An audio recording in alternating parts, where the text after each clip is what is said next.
that out of all of the three, health has been a really big challenge for me as it pertains to going through some things in your life, losing loved ones. Those are things that have been challenging for me. But I would say because of my own personal experience, having health challenges, you learn who really is there for you, and you learn who really, is just there for you because of what they think they can get from you. And so that is something that I learned that was a defining moment for me in a very challenging a major health challenge that I experienced some years ago.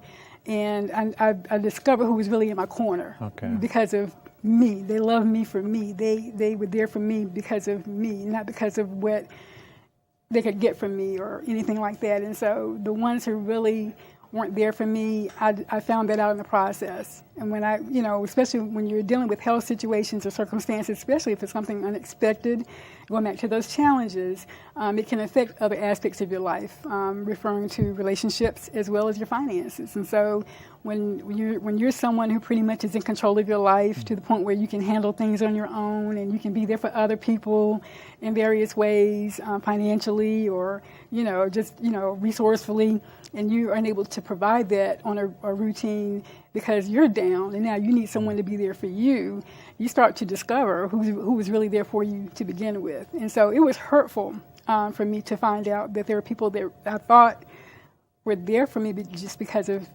just for me. But I found out in the process that when I was down and pretty much I felt like I was at my lowest, they weren't there for me, and it was hurtful. But at the same time, I really didn't care because I'm just focusing on trying to get healthy again, trying to get better. And so I discovered that in times when I've had lack when it came to finances or relationships or even resources, that when your health is at risk, to me, I felt like nothing else really mattered but just getting better. God has really blessed you, Ms. Phillips. How do you handle that, knowing that God has his hands on you and he rains blessings on you every day? How do you handle that? Well, I thank God for my life every day. And just to think about the things I've been through, things I haven't even not shared here at this point in time, but I've been through so much. And I'm not singling myself out from anyone else, but just to know what I've been through, I think for the most part, many have pretty much misunderstood me or misjudged me, thinking that I've been a certain way all my life, and I haven't. Even when I've shared my childhood, a lot of people don't believe that I've been through those things. Because I never let on that was what I was experiencing in my life, because once again I thought that was normal until I discovered otherwise. And even leading up to my life now, I know that God still has so many great things in store for my life, and I look forward to that every day. And once again, as I mentioned, I know that every day we'll face certain challenges in our life. Some can be big challenges, some can be, minor. My major can be your minor, and vice versa. So, what I may be going through, it may not be a big deal, for someone else. However, whatever it is I'm going through or dealing with, it's because of choices that I've made that may have led up to that point, and I may not even see it at the moment. But if I would reflect back, I can say, okay, well, because I was not getting enough rest, or because I was eating certain types of foods, or because I wasn't getting proper exercise that could have been affecting my health. Or I could say that because I was not attentive enough toward, say, a family member, that could have affected that relationship, or because I was a little, just happy with my spending, on certain things that could have affected my finances. So I have to reflect back and take accountability and responsibility for those choices I made in my life, but in the process, own up to it, and then say, okay, what can I do to get myself back on track, or even beyond being back on track, meaning much better than I could even ever imagine. And so when I'm mindful of my challenges, when I'm mindful of how God has brought me through those challenges in the past, I know that he can still do that and greater in return now. And so I'm just grateful. Instead of me just complaining about the things I've been through in my life, I'm only sharing what I'm sharing now because I know there is someone out there who may be going through something similar, may not know how to get through it, and may not understand what they're going through. So that's why I'm sharing what I'm sharing, because it is for someone to hear and to know However, I don't dwell on that. I for the most part, I focus on what I'm grateful for. I have a wonderful family, wonderful husband, wonderful children, grandchild. So I'm grateful for my life in that regard. I'm grateful that I have the ability to have my own business and I can do things to be a blessing to other people with the skill sets that I have. I'm grateful that I am alive, but not just getting by, but making sure that even in the midst of whatever it is I'm dealing with or going through, that I'm still showing God that I'm willing to be utilized by Him in whatever way I can. And so even times when I may not feel well, I don't just let that on to everybody. I just, still, if I have the ability and the means to be able to kick on, I'm going to kick on until God says it's time. Ms. Phillips, we're running kind of short on time. If you had one thing you would like to say to the audience, what would you like to say? Okay, well, first, I just want to thank you again for having me on your show. Thank you. It's been a pleasure to be here. I would like to just share with the viewers that, once again, you will face challenges in life. That is inevitable.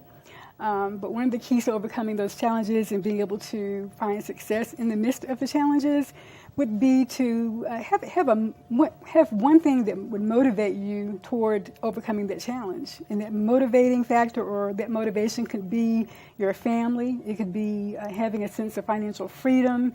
But focus on that. That way that you can focus, you can look at the end result of what you want to accomplish or achieve in the midst of you going through that challenge. And so knowing that the challenge it's a process to get through it. However, if you can focus on the end result and then focus on whatever resources, whatever means of knowledge you have to be able to get from where you are to getting to that point, then do it. Take those steps. Prepare, perform, and persist. That's what I would share. If someone wanted to get in contact with you, how would they go about doing that? Okay, well, of course, you can always reach me by phone, 704-281-8273. You can just look me up on Facebook, Twitter. I'm there, so you'll find me. And you'll find me.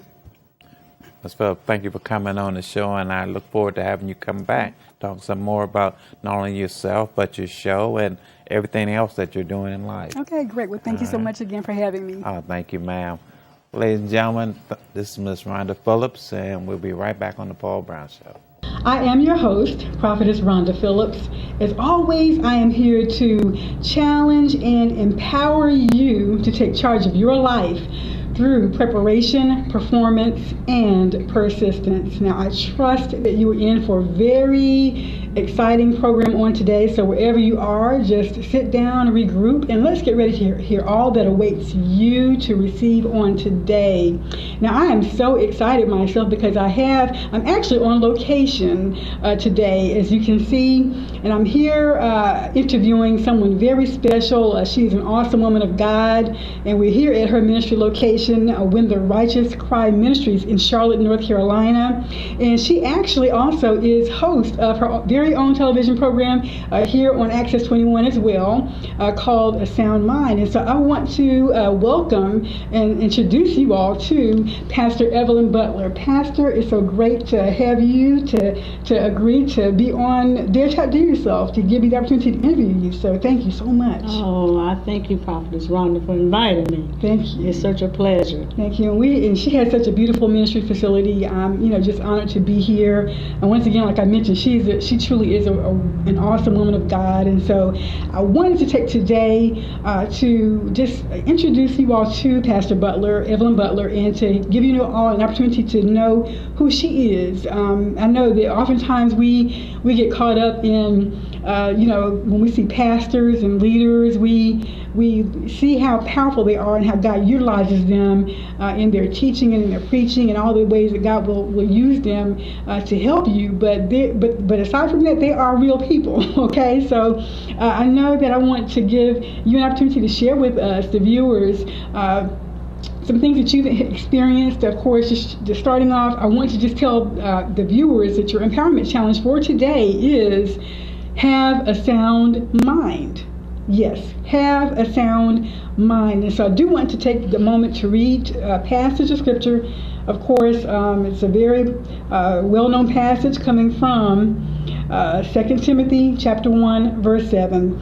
And it reads, "For God hath not given us the spirit of fear, but of power and of love and a sound mind."